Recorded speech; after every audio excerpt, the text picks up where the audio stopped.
नमस्कार दोस्तों and dear friends. आज मैं लेके आया हूँ अर्थशास्त्र की विषय वस्तु ग्रामीण विकास। महत्वपूर्ण विषय वस्तु है ग्रामीण विकास। और ग्रामीण विकास अगर हम ये पाठ पढ़ लेते हैं, ये पाठ पढ़ लेने के बाद जो है ये ग्रामीण विकास अगर हम समझ लेते हैं तो हम क्या क्या समझ पाएंगे। तो अगर हम इसे वस्तु को समझ लेते हैं तो हम जो चीज़ समझ पाएंगे वो हैं ग्रामीण विकास, और उससे जुड़े महत्वपूर्ण मुद्दों को समझ सकेंगे।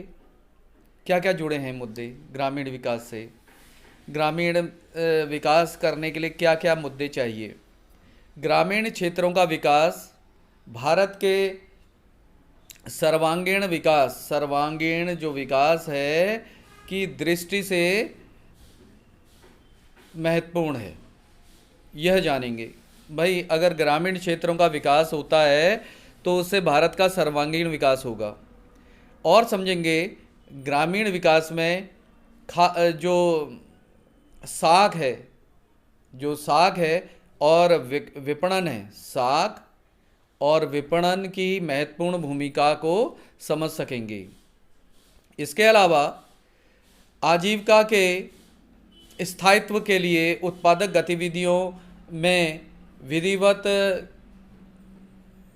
जो विविधता है उसके महत्व को समझ सकेंगे। और महत्वपूर्ण बात कि भारतीय विकास में जैविक कृषि यानी कि जो जैविक कृषि है इसके महत्व को समझ सकेंगे। अब हम चलते हैं, शुरुआत एक कथन के द्वारा पाठ की गई है, उसको समझते हैं। तो ये जो कथन है ये है थिरुवल्लुवर का। थिरुवल्लुवर का एक कथन है, उसमें कहते हैं कि मिट्टी की जुताई करने वाले ही अधिकार के साथ जीते हैं। श्रृंखला के शेष लोग उनके आश्रय की रोटी खाते हैं। यानी कि सबसे महत्वपूर्ण कौन बताया थिरुवल्लुवर जी ने, मिट्टी की जुताई करने वाले जो किसान हैं वह अधिकार के साथ जीते हैं। बाकी जो उससे जुड़े हुए लोग हैं या जो अन्य उपभोग करते हैं वो उनके दिए हुआ जो अनाज है उसकी रोटी खाते हैं। अब इसका परिचय करते हुए हम आगे बढ़ते हैं। वर्तमान में भारत के समक्ष एक बड़ी चुनौती है। हमने यह जाना कि हमारे अधिकतर निर्धन देशवासी हैं, ग्रामीण क्षेत्रों में रहते हैं। लगभग आज भी 65% रहते हैं, और स्वतंत्रता के समय तो 75% तक लोग गांव क्षेत्रों में ही रहते थे। तो हम पाते हैं कि हमारे अधिकतर जो किसान हैं निर्धन देशवासी हैं, ग्रामीण क्षेत्रों में रहते हैं, और वहाँ जीवन की मूलभूत आवश्यकताएं भी सुलभ नहीं होती। और ग्रामीण क्षेत्रों में कृषि जो है जीविका का मुख्य साधन है। कभी महात्मा गांधी ने एक बार कहा था, भारत की वास्तविक प्रगति का तात्पर्य शहरी औद्योगिक केंद्रों के विकास से नहीं, मतलब शहर में उद्योग खोल के उससे ही भारत का विकास नहीं हो जाएगा, बल्कि मुख्य रूप से गांव के विकास से संबंधित है। ग्रामीण विकास ही भारतीय विकास का केंद्र है। अगर ग्राम का विकास हो जाए, ग्रामीण क्षेत्रों का विकास हो जाए जहां लगभग 65% लोग निवास करते हैं आज भी, तभी देश सुधर पाएगा। गांधी जी का ही कथन है। यह आज भी कथन जो है आज भी प्रासंगिक है। ऐसा क्यों है? हम अपने बड़े उद्योगों, सूचना प्रौद्योगिकी केंद्रों से लैस शहरों को प्रगति करते हुए देखते हैं, फिर भी ग्रामीण विकास को इतना अधिक महत्व क्यों दिया जाता है? फिर भी ग्रामीण क्षेत्र प्रगति करते हुए देखते हैं, फिर भी ग्रामीण विकास को इतना अधिक महत्व क्यों दिया जाता है? इसका उत्तर है, आज भी भारत की 2/3 लगभग 60-65-66 जो प्रतिशत जनसंख्या है वह जनसंख्या कृषि पर ही आश्रित है। उसकी उत्पादकता अभी भी इतनी है कि इससे सबका निर्वाह भी नहीं हो पाता।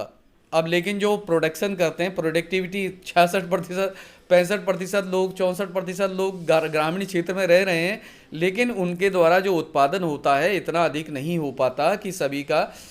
तो उसके कारण कितने, लगभग 33% लोग भारत में निर्धनता की ओर चले जाते हैं। यानी कि कृषि पर इतने लोग लगे होने के बावजूद भी उनके लिए भी उत्पादन नहीं हो पाता ढंग से। ग्रामीण शब्द एक व्यापक शब्द है। यह मूलतः ग्रामीण अर्थव्यवस्था के, जो ग्रामीण अर्थव्यवस्था है, ग्रामीण अर्थव्यवस्था के इन जो घटक हैं के विकास पर केंद्रित करने पर बल देता है कि भाई ग्रामीण अर्थव्यवस्था को कैसे सुधारा जाए। अब देखते हैं कि अर्थव्यवस्था के सर्वांगीण विकास में ग्रामीण क्षेत्र पिछड़ गया है।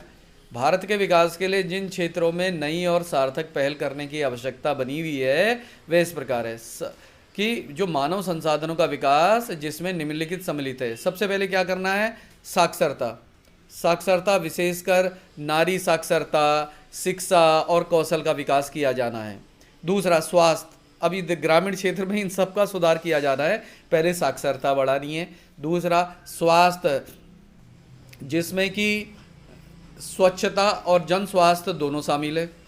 अब ये तो पता ही है कि जहाँ शिक्षा और स्वास्थ्य होगा, देश के लोग जितने पढ़े लिखे और स्वस्थ होंगे उतना ही देश में योगदान कर सकेंगे और विकास अग्रसर होगा। तीसरा क्या करना है, भूमि सुधार, भूमि सुधार किया जाना है। चौथा, प्रत्येक क्षेत्र के उत्पादक संसाधनों का विकास किया जाना है। जहाँ जो भी संसाधन मिलता है उसका विकास किया जाना है। अगला नेक्स्ट जो है वह है आधारिक संरचना का विकास। जैसे अब आधारिक इंफ्रास्ट्रक्चर ग्रामीण क्षेत्र में देना है। क्या चीज़ें हैं वो, बिजली है, सिंचाई है, साख माने जो पैसा उपलब्ध कराना, उधार भी उपलब्ध कराना है, बैंकिंग सुविधा उपलब्ध करानी है ग्रामीण क्षेत्र में। विपणन, विपणन माने डिस्ट्रीब्यूशन कैसे किया जाए, अनाज का कैसे संरक्षण करा जाए, कैसे उसका स्टॉकिंग की जाए और कैसे उपभोक्ता तक पहुंचाया जाए, परिवहन के माध्यम आदि। और परिवहन सुविधाएं ये सब चाहिए ग्रामीण क्षेत्रों के निर्माण सहित। राजमार्ग की जो सड़कें बनाना, कृषि अनुसंधान विस्तार और सूचना प्रसार की सुविधाएं भी होनी चाहिए। अब हम देखते हैं कि जो निर्धनता निवारण और समाज के कमज़ोर वर्गों की जीवन दशाओं में महत्वपूर्ण सुधार के विशेष उपाय हमको करने होंगे, जिससे उत्पादक रोजगार के अवसर उपलब्ध कराने पर विशेष ध्यान दिया जाना चाहिए। तो वर्तमान में भी हम अगर ध्यानपूर्वक देखें तो ग्रामीण क्षेत्रों में इसी की तरह की स्थिति पाई जाती है। इसका अर्थ होगा ग्रामीण के लोगों की कृषि और गैर कृषि गतिविधियों में संलग्न हैं। अब गैर कृषि क्या होता है, कृषि क्या होता है? कृषि होता है खेती बाड़ी करना, और गैर कृषि क्या होता है कि भाई मछली पालन, मुर्गी पालन, भेड़ पालन, बकरी पालन, पशु पालन और भी जो ग्रामीण क्षेत्रों में कार्य किए जा सकते हैं, जड़ी मतलब बागान या जो भी पेड़ पौधे लगाना, इस तरह से कृषि तो पेड़ पौधों और कृषि से संबंधित होगी। इसके अतिरिक्त जो बताया गया है वह कार्य भी किए जा सकते हैं। खाद्य प्रसंस्करण, स्वास्थ्य सुविधाओं की अधिक उपलब्धता, घर और कार्यस्थल पर स्वच्छता संबंधी सुविधाएं, सभी के लिए शिक्षा को सर्वोच्च वरीयता दी जाए ताकि ग्रामीण विकास हो सके। अब ये देखिए, शिक्षा को बहुत महत्वपूर्ण माना जा रहा है ताकि वहाँ अच्छी तरह से पूर्ण विकास हो सके। अब सकल घरेलू उत्पाद में कृषि क्षेत्र का योगदान कम हो रहा है, किंतु कृषि पर आश्रित तो जो जनसंख्या अनुपात में कोई परिवर्तन नहीं हुआ। स्वतंत्रता के समय भी 70-75 लोग लगे हुए थे कृषि कार्य में, और आज भी 60-65-64% लोग लगे हुए हैं कृषि पे, लेकिन जो उससे सकल घरेलू उत्पाद में जो कृषि क्षेत्र का योगदान है वो कम होता जा रहा है। तो यही नहीं, नए सुधार कार्यक्रम जो भी कृषि क्षेत्र में 90 के दशक में लाए गए, उससे संवृद्धि दर घटकर 2.3% रह गई कृषि क्षेत्र में। अब यह आश्वासन दिया जाता है 4 या 4 से अधिक तो करना ही है, और इसके लिए निरंतर प्रयास भी किए जा रहे हैं, लेकिन कभी परिस्थिति अनुकूल वर्षा होना और किसानों के द्वारा कौन सी फसल बोई जाती है और किसके प्रति लोगों की आवश्यकता है, ये सब ध्यान में रखते हुए ये कृषि क्षेत्र में किस तरह से उत्पादन होता है ये भी निर्भर करता है। 91 के बाद से सार्वजनिक निवेश में गिरावट आ गई। अब सब चीज़ें निजी क्षेत्र में चली गई हैं। वर्तमान में जैसे कृषि कानून बनाए गए हैं, इसका भी कुछ क्षेत्रों के किसानों के द्वारा विरोध किया जा रहा है कि ये किसानों के हित में नहीं है। अभी निर्णय आना बाकी है कि जो कानून बना दिए गए हैं उसमें उसको पूरी तरह से बदलने का अपेक्षा की जा रही है किसानों के द्वारा, और सरकार अड़िग है कि भाई जो बनाए गए हैं उसी में सुधार करके बताइए कि क्या किया जा सकता है, और अंततः निर्णय किस तरह से होगा ये अभी आना बाकी है। फिर बहरहाल ग्रामीण विकास में जो कृषि है उसका उत्पादन और जीडीपी में योगदान बढ़ाने जाने की आवश्यकता है। 1991 के बाद से सार्वजनिक निवेश में आई गिरावट का इसका कारण मानते हैं। विचार है कि अपर्याप्त आधारिक संरचना जो है उद्योग तथा सेवा क्षेत्र में वैकल्पिक रोजगार के अवस्थाओं के अभाव, मतलब जो सेकंड और तृतीय क्षेत्र में वहाँ भी रोजगार के उतने अवसर नहीं मिल पाए हैं, तो रोजगार में तो शिफ्टिंग हो नहीं पाती, ग्रामीण क्षेत्र में ही बने रह जाते हैं। अब शिक्षा भी चाहिए, स्वास्थ्य भी चाहिए, शहरी क्षेत्र में जाके उनकी क्षमता इतनी हो कि वह अपना आजीविका कमा सकें। तो इन सभी परिघटनाओं के प्रभाव की झलक देश के किसानों में बढ़ती हुई दुर्दशा और उनके रूप में देश में देखा जा सकता है। इस परिप्रेक्ष्य में हम ग्रामीण भारत के जितने भी जो भी यहाँ की व्यवस्था है और विपणन की व्यवस्था हो, कृषि परिस्थितियों के स्वरूप में विविधता तथा भारतीय किसान को जो कृषि है वो किस तरह की खेती करना है, जैविक कृषि की भूमिका आदि महत्वपूर्ण पर इस पाठ में हम चर्चा करेंगे। तो देखते हैं ग्रामीण क्षेत्रों में साख और विपणन सबसे पूर्व में लेते हैं साख। अब ग्रामीण क्षेत्र में किसानों को अपनी खेती करने के लिए कृषि उपकरण चाहिए, बीज चाहिए और अच्छे किस्म की खाद चाहिए और सिंचाई के साधन की उपलब्धता के लिए प्रयास करते हैं। ये सभी चीज़ें जो होती हैं, साख उपलब्ध, उधार की आवश्यकता, पैसे की आवश्यकता किसानों को है, तो उसके लिए बैंकों की आवश्यकता है। तो पैसे उपलब्ध कराने के लिए औपचारिक और अनौपचारिक साधन होते हैं। कृषि अर्थव्यवस्था की समृद्धि समय समय पर कृषि और कृषि के कार्यों में उच्च उत्पादकता प्राप्त करने के लिए मुख्य रूप से पूंजी के प्रयोग पर भी निर्भर करती है। अब मान लिया जाए खेतों में बीज चाहिए, बीज रोपण के लिए फसल जो अच्छी किस्म के बीज हैं वो महंगे होते हैं। फसल पकने के बाद आमदनी होने तक की अवधि बहुत लंबी होती है। जैसा किसान ने जो बीज बोए और जब तक उसको बेचने बाजार में जाता है उसकी अवधि लंबी होती है। तुरंत फसल तो मिल नहीं जाती कि तुरंत उसने लगाया और तुरंत उसको लाभ मिल गया, तो अवधि बहुत लंबी होती है। इस कारण किसानों को बीज, उर्वरक, औजार आदि के लिए ऋण लेने पड़ते हैं। यही नहीं, उन्हें पारिवारिक निर्वाह खर्च, शादी, मृत्यु तथा जो भी धार्मिक अनुष्ठानों के लिए ऋण की आवश्यकता होती है, कर्ज की आवश्यकता महसूस होती है। स्वतंत्रता के समय महाजन और व्यापारी छोटे सीमांत किसानों और भूमिहीन मजदूरों से बहुत ऊंची दर से ब्याज वसूलते थे और जो ऋण होता था उसमें में भी हेरा फेरी का ऐसा कुचक्र चलाया कि एक कथन काफ़ी प्रसिद्ध हुआ कि किसान कर्ज में ही पैदा होता है और कर्ज में ही मर जाता है। तो वह ऋण पास में इस तरह से मुक्त नहीं हो पाता था। भारत ने 1969 में सामाजिक बैंकिंग आरंभ की, 1969 में सामाजिक बैंकिंग प्रारंभ की। इस व्यवस्था में एक बड़ा बदलाव लाने का प्रयास किया। ग्रामीण क्षेत्रों में आवश्यकताओं की पूर्ति के लिए बहु संस्था व्यवस्था का इंतजाम किया गया। तो जो ये इसी का बाद में जब आवश्यकता महसूस होती रही तो 1982 में राष्ट्रीय कृषि और ग्रामीण विकास बैंक नाबार्ड की स्थापना की गई। यह बैंक संपूर्ण ग्रामीण वित्त व्यवस्था के समन्वय के लिए शीर्ष संस्थान है।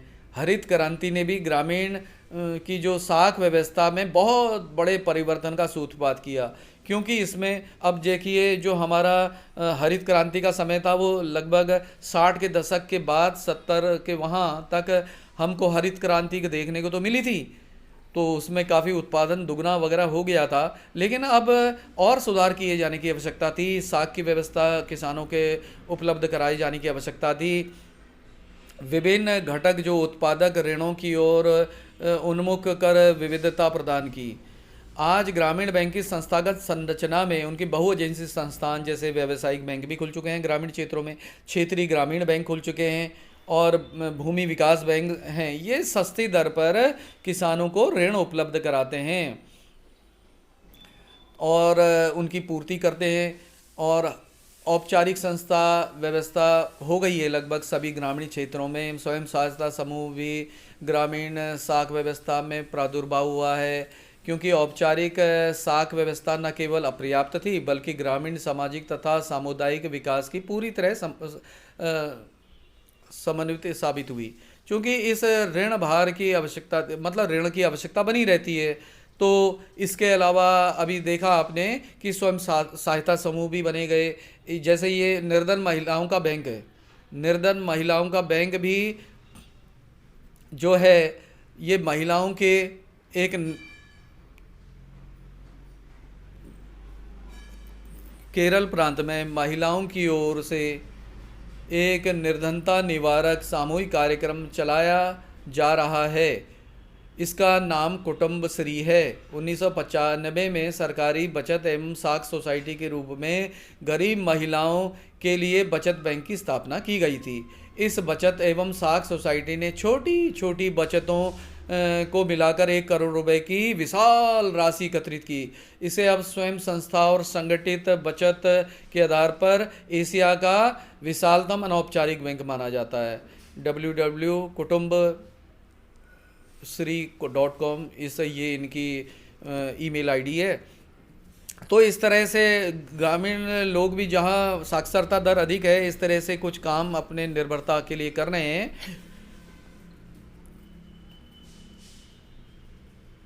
इस प्रकार जो भी ज़रूरतमंद संस्थाओं को ऋण दिया जाता है, इस ऋण की राशि छोटी छोटी किस्तों में लौटाई जाती है। ब्याज की दर भी उचित रखी जाती है। मार्च 2003 के अंत तक लगभग 7 लाख साख प्रदान करने वाली स्वयं सहायता समूह भी बन गए थे, कार्य कर रहे थे। और इसी प्रकार की साख उपलब्धता की अति लघु साख कार्यक्रम भी कहा जाता है। इस प्रकार से स्वयं सहायता समूह ने महिलाओं के सशक्तिकरण में सहायता की। इन ऋण सुविधाओं का प्रयोग किसी न किसी प्रकार के उपभोग के लिए हो रहा है। कर्जदार उत्पादन उद्देश्य के लिए वे क्यों नहीं करते हैं। अब ग्रामीण विकास एक आलोचनात्मक मूल्यांकन करते हैं। बैंकिंग व्यवस्था किस प्रकार की है। बैंक व्यवस्था के उचित स्तर का ग्रामीण कृषि और गैर कृषि उत्पादन, आय और रोजगार की आवश्यक प्रभाव रहा है। विशेष रूप से हरित क्रांति के बाद किसानों को साख सेवाएं सुविधाएं देने तथा उनके उत्पादन आवश्यकताओं की पूर्ति के लिए अनेक प्रकार के ऋण देने की उन्हें सहायता की है। अब 2 अकाल बीते युग की बात हो गई। अब तो अकाल, जैसे अकाल पहले पड़ते थे 1919 के करीब 20 जो दुर्भिक्ष पड़े थे, बंगाल का दुर्भिक्ष और अन्य इलाकों में जो दुर्भिक्ष पड़े थे, ऐसी स्थिति है वर्तमान में देखी नहीं जाती। अब तो हम खाद्य की सुरक्षा की उस मंजिल तक पहुंच चुके हैं कि हमारे सुरक्षित भंडार को बहुत माने जा रहे हैं, किंतु अभी भी हमारी बैंकिंग व्यवस्था उचित नहीं बन पाई है। संभवतः व्यावसायिक बैंकों को छोड़कर आप सभी औपचारिक साख संस्थाएं प्रवाह की संस्कृति की विकसित नहीं कर सकी है। ना ही सही ऋण चाहने वालों को ऋण दे रही है और ना ही कोई प्रभावपूर्ण ऋण वसूली बन पाई है। कृषि ऋणों की वसूली नहीं हो पाने पर समस्या बहुत गंभीर है। कृषि ऋण का भुगतान न कर पाने वालों की संख्या में लगातार वृद्धि हुई है। किसान ऋण, अब कई ऐसे बड़े बड़े केस आते हैं कि कृषक बड़े बड़े लोन लेते हैं और नहीं चुकाने पर आत्महत्या तक का फैसला ले लेते हैं। तो ये एक मकड़ जाल है और अपनी योजना के तहत सही ढंग से व्यवस्था करके जितनी आवश्यकता है उतना ही पैसा लेके एक उद्देश्यपूर्ण कार्य करके करना पड़ता है। बनने से इनकार कर रहे हैं। अच्छा, इसलिए सुधारों के लिए बैंकिंग क्षेत्र के प्रसार एवं उन्नति कमी हुई है। स्थिति में सुधार लाने के लिए बैंकों को अपनी कार्यप्रणाली में बदलाव लाने की जरूरत है ताकि वह ऋणदाता और ऋण लेने वालों के बीच एक सेतु का काम करें। उन्हें किसानों की मितव्ययता के बारे में बताना चाहिए, जिससे कि वे अपने वित्तीय स्रोतों का कुशलतम प्रयोग कर सकें। अब आते हैं हम कृषि विपणन व्यवस्था। विपणन क्या होता है? जो हम अनाज उगाते हैं, खेत में अनाज उत्पादन से लेकर बिक्री तक की जो स्थिति है, सब कृषि विपणन व्यवस्था में आती है। कभी आपने सोचा है कि हम जो अनाज, फल, सब्जियां आदि उत्पादित करते हैं, देश के अलग अलग क्षेत्रों में किस प्रकार नियमित रूप से हम तक पहुंचाए जाते हैं? इन्हें हम तक पहुंचाने का माध्यम बाजार व्यवस्था है। कृषि विपणन व्यवस्था वह प्रक्रिया है जिससे देश में उत्पादित कृषि पदार्थों का संग्रह किया जाता है, उनका भंडारण किया जाता है, प्रसंस्करण मतलब उनको प्रसंस्कृत किया जाता है, परिवहन उसका में शामिल है, पैकिंग, वर्गीकरण और वितरण आदि किया जाता है। तो अगर हमसे पूछा जाए कृषि विपणन व्यवस्था क्या है, तो इसमें विपणन वह प्रक्रिया है जिससे देश में भर में उत्पादित कृषि पदार्थों का संग्रह, भंडारण, प्रसंस्करण, परिवहन और पैकिंग, वर्गीकरण और वितरण आदि किया जाता है। स्वतंत्रता पूर्व स्थायित्वों का जो उत्पादन के समय किसानों को तौल में हेराफेरी होती थी, कई गड़बड़ियों का सामना करना पड़ता था। प्राय किसानों को बाजार में प्रचलित भावों का पता नहीं होता था। उन्हें अपना माल बहुत कम कीमत पर बेचना पड़ता था। उनके पास अपना माल रखने के लिए अच्छे भंडारण की सुविधा नहीं होती थी। अतः वे अच्छे दाम में मिलने तक माल की बिक्री को स्थगित नहीं कर पाते थे। क्या आप जानते हैं आज भी 10% से अधिक कृषि उत्पादन भंडारण सुविधाओं का अभाव के कारण क्षतिग्रस्त हो रहा है। देश में जो अनाज उगता है उसका भी 10% नष्ट हो जाता है उचित भंडारण न होने के कारण। इसलिए सरकार को निजी कंपनियों को नियंत्रित करने के लिए, व्यापारियों को नियंत्रित करने के लिए, निजी व्यापारियों को नियंत्रित करने के लिए बाजार में हस्तक्षेप करने को बाध्य होना पड़ता है। आइए हम कृषि विपणन के विभिन्न पहलुओं को सुधारने के लिए किए गए प्रमुख उपायों की विस्तारपूर्वक समझने का प्रयास करते हैं। पहला, जो व्यवस्थित एवं पारदर्शी विपणन की दशाओं का निर्माण करने के लिए बाजार का नियमन करना था। पहला जो क्या है, बाजार का नियमन करना है। इस नीति से बहुत दूर तक कृषक और उपभोक्ता दोनों ही वर्ग लाभान्वित हुए। हालांकि अभी भी मंडियों की जो व्यवस्थित मंडियों को विकसित किए जाने की आवश्यकता है, ताकि ग्रामीण क्षेत्रों की मंडियों को वास्तविक क्षमताओं का इस्तेमाल किया जा सके। अब क्या है, दूसरा सबसे महत्वपूर्ण उपाय क्या है कि इसका विपणन व्यवस्था को सुधारने के लिए सड़कों, रेल मार्गों, भंडार गृहों, जो गोदामों, शीत गृहों और प्रसंस्करण इकाइयों के रूप में भौतिक आधारिक संरचना का प्रावधान किया जाना। किंतु अभी तक वर्तमान में आवश्यक सुविधाएं बढ़ती मांग को देखते हुए नितांत अपर्याप्त सिद्ध हुई हैं। उन्हें सुधारने की आवश्यकता है। सरकार के तीसरे उपाय में सरकारी विपणन द्वारा किसानों को अपने उत्पादों का उचित मूल्य सुलभ कराना है। गुजरात तथा देश के अन्य जो भाग हैं, दुग्ध सहकारी संघ स्थापित किए गए हैं और सहकारी समितियों ने ग्रामीण अंचलों के सामाजिक तथा आर्थिक परिदृश्य का कायाकल्प कर दिया। किंतु अभी भी कुछ स्थानों पर सहकारिता में कुछ कमियां देखी गई हैं। इनके कारण सभी कृषकों का सहकारिता में शामिल ना हो पाना, विपणन प्रसंस्करण सहकारी समितियों के बीच संबंध का नहीं होना और अकुशल वित्तीय प्रबंधन।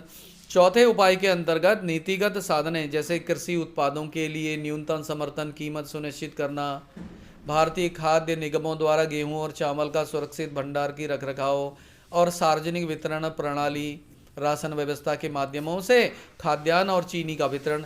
इन साधनों का ध्येय क्रमशः किसानों को उपज के उचित दाम मिलना तथा गरीबों की जो युक्त सब्सिडी जो सहायकी है कीमत पर वस्तुएं उपलब्ध कराना नहीं रहा है। यद्यपि सरकार के इन सभी प्रयासों के बाद भी आज तक कृषि मंडियों पर निजी व्यापारियों, साहूकारों, ग्रामीण राजनीतिज्ञों, बड़े व्यापारियों तथा अमीर किसानों का वर्चस्व बना हुआ है। इसके लिए ज़रूरी है सरकार की मध्यस्थता, खासकर जब कृषि उत्पाद बड़े हिस्से पर निजी क्षेत्र का नियंत्रण होता है तो सहकारी संस्थाएं और सहकारिताएं सकल कृषि उत्पादन का मात्र 10% अंश के सफल हो पा रही हैं।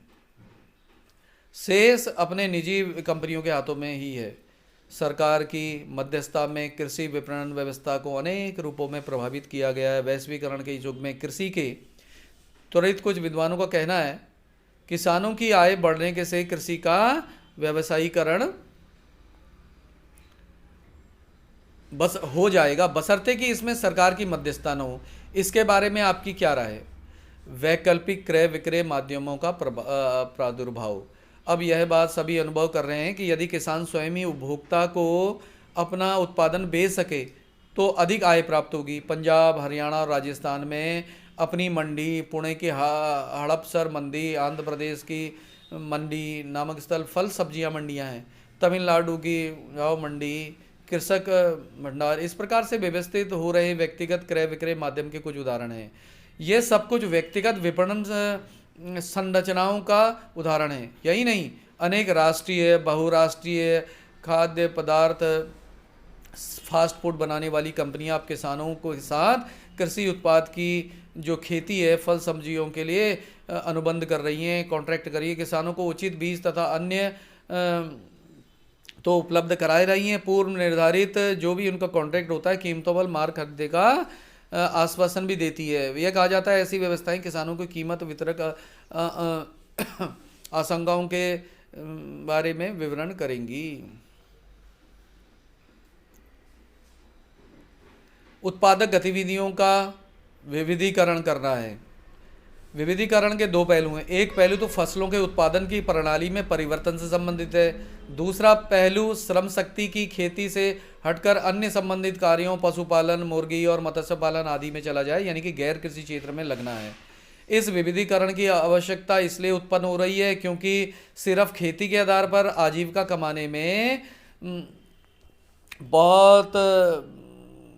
में काफ़ी दिक्कतें आ रही है। अतः विविधीकरण द्वारा हम न केवल रोटी के को कम करने में सफल होंगे बल्कि ग्रामीण जन समुदाय को उत्पादक और वैकल्पिक आजीविका का साधन भी उपलब्ध हो पाएगा। अब तनवा है, तमिलनाडु में कृषि कार्यों में लगी महिलाएं हैं। तमिलनाडु में महिलाओं का नवीनतम कृषि तकनीकों का प्रशिक्षण देने के लिए तनवा नामक परियोजना प्रारंभ की गई। यह महिलाएं कृषि उत्पादकता और पारिवारिक आय वृद्धि के लिए सक्रिय रूप से भाग लेकर प्रोत्साहित करती हैं। जो भी कृषि रोजगार खरीफ की फसल से जुड़ा रहता है, किंतु रबी की फसल के मौसम में तो जहाँ पर्याप्त सिंचाई सुविधाएं नहीं हैं, रोजगार दुर्लभ है, अतः के उत्पादक और लाभप्रद गतिविधियों में माध्यम से हम ग्रामीण जन समुदाय को अधिक आय का गरीबी और आय विषम परिस्थितियों का सामना करने में समर्थ बना पाएंगे। अगर उनके पास वैकल्पिक साधन होंगे, कृषि के अतिरिक्त रोजगार के कुछ साधन होंगे, गैर कृषि कार्य गतिविधियों में भाग लेके वे अपनी आय कमा लेते हैं, तो जो समय खाली रहता है बीच में फसल बोने के बाद और फसल उगने तक का समय, उनको कुछ ना कुछ रोजगार मिल जाएगा और आय कमाने के साधन हो जाएंगे। चाहे वे मुर्गी पालन हो, मत्स्य पालन हो, दूध डेयरी हो या अन्य कोई कार्य उनको दिए जा सकते हैं, तो इसमें सफलता मिलेगी, आय वृद्धि होगी किसानों की। कृषि क्षेत्र पर कई अधिक जनसंख्या लगी हुई है, तो उनको गैर कृषि कार्य में प्रोत्साहित करके आय के साधन जुड़ाए जा सकते हैं और आत्मनिर्भरता प्राप्त हो पाएगी। अब कृषि प्रसंस्करण उद्योग, कृषि से संबंधित कई उद्योग खोले जाते हैं। खाद्य प्रसंस्करण उद्योग, चर्म उद्योग, पर्यटन क्षेत्र आदि संबंधित कुछ क्षेत्र भी हैं जिसमें संभावनाएं तो विद्वान, पर इनके लिए संरचनात्मक सुविधाएं एवं अन्य सहायक कार्यों का नितांत अभाव है। इस वर्ग में हम परंपरागत गृह उद्योगों को रख सकते हैं, जैसे मिट्टी के बर्तन बनाना, शिल्प क्रियाएं, हथकरघा आदि।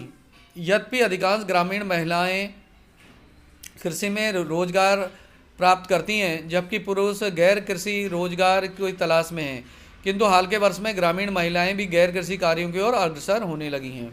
पशुपालन, गैर कृषि कार्य में जो पशुपालन में महत्वपूर्ण है, किसानों की आय का स्रोत है। भारत के किसान समुदाय प्राय मिश्रित कृषि पशुधन व्यवस्था का अनुसरण करते हैं। गाय भैंस, अब इससे क्या हो जाता है, खाद भी मिल जाती है, जैविक कृषि हेतु खाद भी आवश्यक रूप से इसमें मिल जाती है। गाय भैंस, बकरियां, मुर्गी, बतख आदि बहुतायत में पाई जाने वाली प्रजातियां हैं। मवेशियों के पालन से परिवार की आय में अधिक स्थिरता आती है। साथ ही खाद्य सुरक्षा, परिवहन, ईंधन, पोषण आदि की व्यवस्था भी परिवार के अन्य खाद्य उत्पादक कृषक गतिविधियों जो भी गतिविधियां जो गैर कृषि उत्पादों से आय का स्रोत बन जाता है।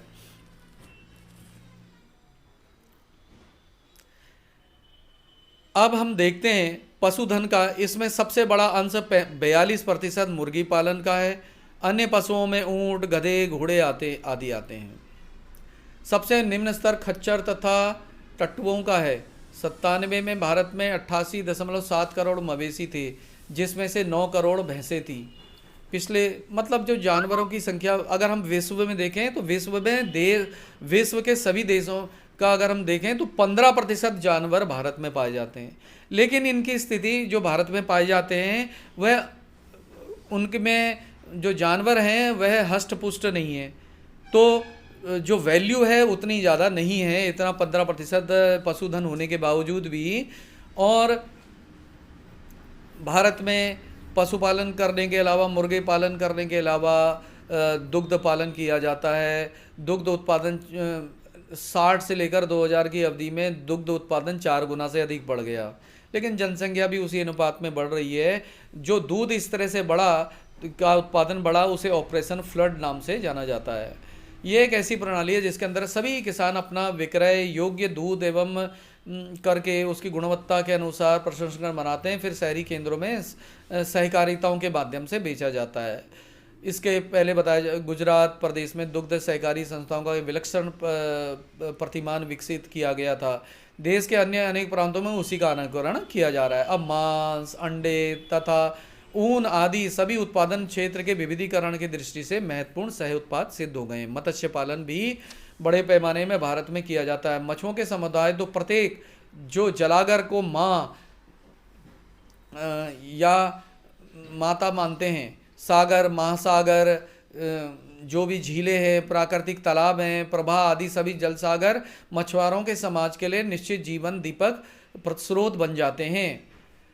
भारत में बजटीय प्रावधानों में वृद्धि और मत्स्य पालन जल कृषि में नवीन प्रौद्योगिकी के प्रवेश के बाद से मत्स्य उद्योग में विकास की मंजिलें तय की गई है। आजकल देश के समस्त मत्स्य उत्पादन का 49% अंतर्वर्ती क्षेत्रों में, मतलब जो देश के अंदर बहने वाली नदियां हैं, तालाब हैं, पोखर हैं, झील है, वहाँ पाया जाता है। और 51% जो मछली पकड़ी जा रही थी बात वह महासागर से, जो समुद्र से पकड़ी जाती है।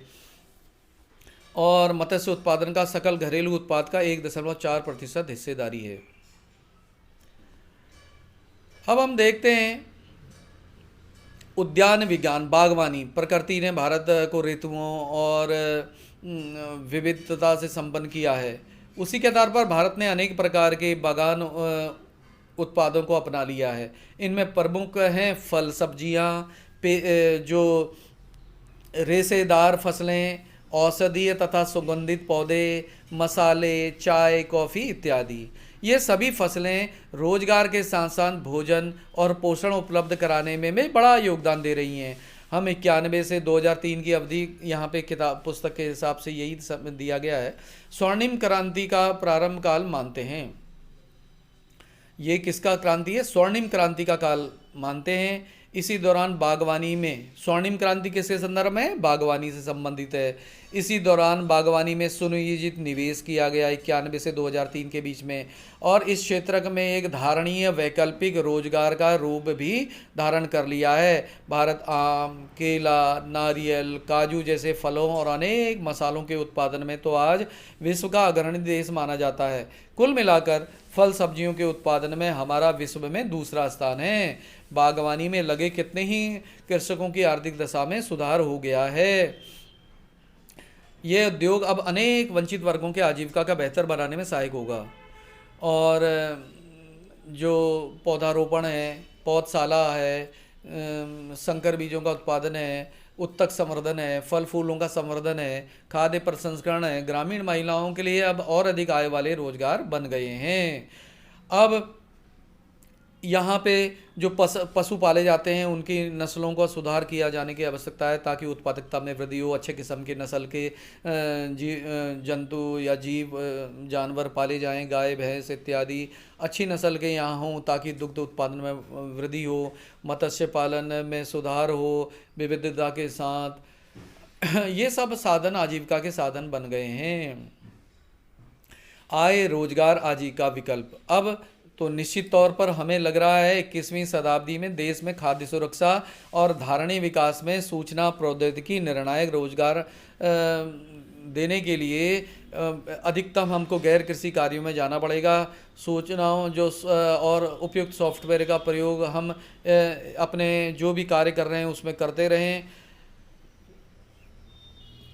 और प्रौद्योगिकी द्वारा जो उदयमान तकनीक है, कीमतें हैं, मौसम तथा विभिन्न फसलों के लिए जो दशाएं हैं, मृदा की जो दशाएं हैं, उपयुक्तता की जानकारी का प्रसंस्करण हो सकता है। सूचना प्रौद्योगिकी के द्वारा हमको पूर्व में सूचना दे दी जाती है, तो इनका इस्तेमाल ग्रामीण विकास में किया जाता है। धारणी विकास और जैविक कृषि। अब देखिए, जैविक कृषि तो सबसे महत्वपूर्ण, फिर से पुनः जोर दिया जा रहा है। केमिकल जो ये खाद है, रासायनिक खाद है, उसका इस्तेमाल खेती में किया जाता है, और इंजेक्शन इत्यादि रासायनिक काई लगाए जाते हैं, जिससे कि मनुष्य के स्वास्थ्य में प्रतिकूल प्रभाव पड़ा है, हानिकारक प्रभाव पड़ा है। तो पुनश्च जैविक कृषि को पुनः जोर दिया जा रहा है, जिसमें खाद का इस्तेमाल जो है उसका इस्तेमाल किया जाए। घर की जो खाद है गोबर इत्यादि से बनी, और उसका इस्तेमाल जो पेड़ पौधे पत्तियों खाद गोबर इत्यादि से बनी हुई खाद होता है उसका इस्तेमाल किया जाए। तो यह शरीर के लिए बहुत ही पौष्टिक और उत्तम होती मानी जाती है, और विश्व में जैविक कृषि की बहुत मांग बढ़ रही है वर्तमान में। कुछ वर्षों में यांत्रिक उर्वरकों और कीटनाशकों से हमारे स्वास्थ्यों पर हो रहे हानिकारक प्रभावों के जो विषय में जागरूकता का प्रसार हुआ है। भारत में परंपरागत कृषि पूरी तरह से यांत्रिक उर्वरकों और कीटनाशकों पर आधारित हो गई है। यह विषाक्त तत्व जो विषाक्त तत्व हैं इसमें खाद्य पूर्ति में जो आ रहे हैं, जल स्रोतों में भी मिल जा रहे हैं, और हमारे पशुओं को हानि भी पहुंचा रहे हैं। साथ ही इनके कारण जो मृदा की उर्वरता है वह क्षीण होती जा रही है, हमारे प्राकृतिक पर्यावरण का विनाश हो जाता है। अतः विकास की जो के लिए हमको मित्रवत पर्यावरण मित्र प्रौद्योगिकी का प्रयोग करना नितांत आवश्यक है। तो ऐसे ही एक प्रौद्योगिकी को कहते हैं जैविक कृषि। संक्षेप में, जैविक कृषि खेती करने की वह पद्धति है जो पर्यावरणीय संतुलन को पुनः स्थापित करके उसका संरक्षण और संवर्धन करती है। विश्व भर में सुरक्षित आहार की पूर्ति बनाने के लिए जैविक जो कृषि है कि उत्पादित खाद्य पदार्थों को मांग में वृद्धि हो रही है। महाराष्ट्र में जैविक विधि से उत्पादन किया जा रहा है। सेवन सिस्टर स्टेट्स में वहाँ पे भी जो जैविक विविधता वाली कृषियों को किया जा रहा है। जैविक कृषि के हम अनगिनत लाभ हैं। जैविक कृषि जो है जो हम स्वयं के बीज इस्तेमाल करते हैं, रासायनिक उर्वरकों कीटनाशकों का इस्तेमाल नहीं करते हैं, और स्थान पर स्थानीय रूप से बने जैविक उत्पादों के प्रयोग पर निर्भर होती है। इसी कारण इन पर निवेश में प्रतिफल अधिक मिलता है। जैविक जो कृषि है बढ़ती हुई मांग के कारण इनके निर्यात में भी अच्छी आय हो सकती है। अनेक देशों के लिए यह काफ़ी सफल सिद्ध हुआ है। जो आजकल रासायनिक कृषि के जो उत्पाद हैं उसकी बजाय जैविक कृषि के उत्पादों की मांग बढ़ती जा रही है, और प्राकृतिक संतुलन के लिए भी यह आवश्यक है।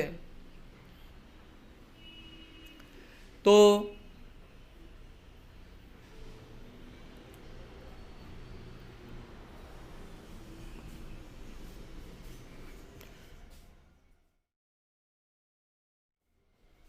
महत्वपूर्ण इस बात में यह है कि जैविक कृषि को हमको बढ़ावा दिया जाना चाहिए, और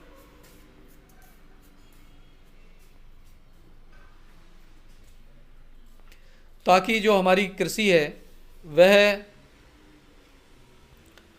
सुधार हो पाए उसमें।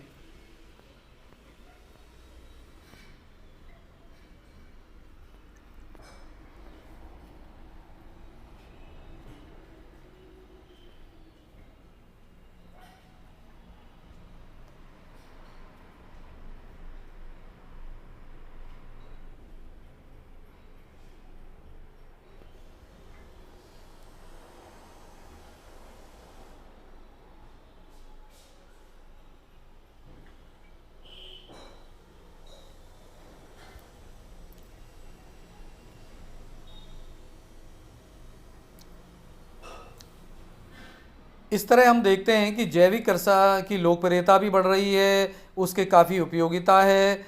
और जैविक कृषि को हम वर्तमान में निष्कर्ष अब देखते हैं इस पाठ का ग्रामीण विकास के संदर्भ में। हमने देखा शिक्षा, आय या रोजगार के साधन, बैंकिंग व्यवस्था, साख की सुविधा, विपणन व्यवस्था और रोजगार के गैर कृषि क्षेत्र और कृषि क्षेत्र, बागवानी, और इस तरह से जैविक कृषि पर भी हमने चर्चा की। अब हम निष्कर्ष रूप में कह सकते हैं कि यह बात स्पष्ट हो चुकी है, कोई चमत्कारी परिवर्तन नहीं होगा। जब तक कोई चमत्कारी परिवर्तन नहीं होगा, ग्रामीण क्षेत्रों में पिछड़ापन बना रहेगा।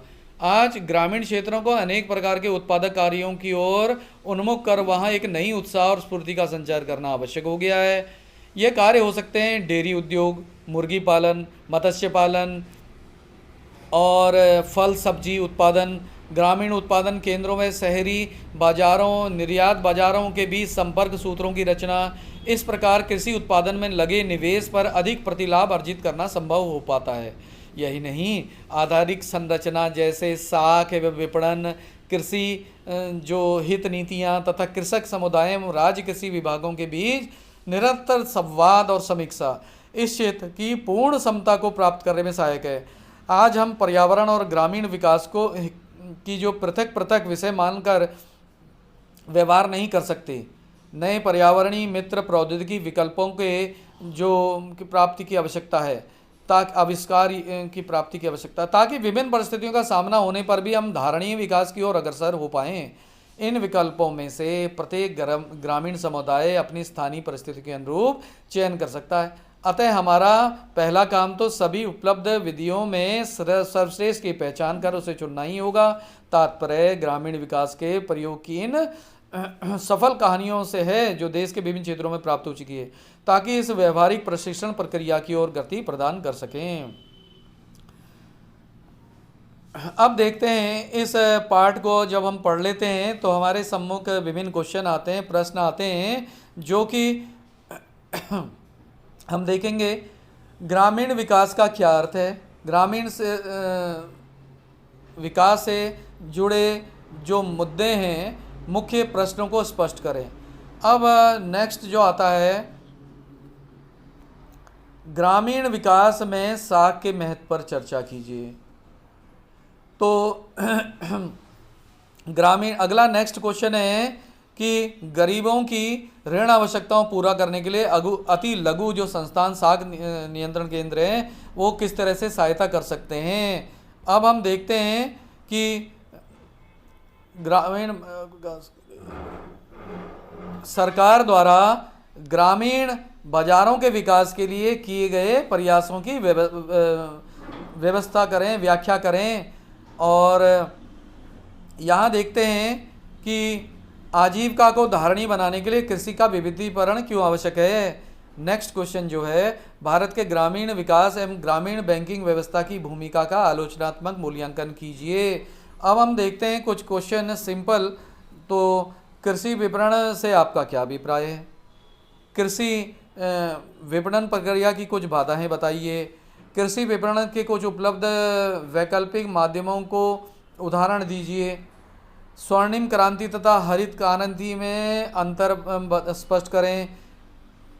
इसी तरह से क्या सरकार कृषि विपणन सुधार के लिए अपनाए गए विभिन्न उपाय पर्याप्त हैं, व्याख्या कीजिए। ग्रामीण विविधीकरण में कृषि रोजगार का महत्व समझाइए। विविधीकरण के स्रोत के रूप में पशुपालन, मत्स्य पालन और बागवानी के महत्व पर टिप्पणी करें। सूचना प्रौद्योगिकी धारणीय विकास तथा खाद्य सुरक्षा की प्राप्ति को भी महत्वपूर्ण योगदान करती है, टिप्पणी करें। जो सूचना प्रौद्योगिकी है धारणीय विकास तथा खाद्य सुरक्षा की प्राप्ति में महत्वपूर्ण योगदान करती है, इसको स्पष्ट करें। जैविक कृषि क्या है? यह धारणीय विकास को किस प्रकार बढ़ावा देती है? जैविक कृषि के लाभ और सीमाएं प्रकट कीजिए।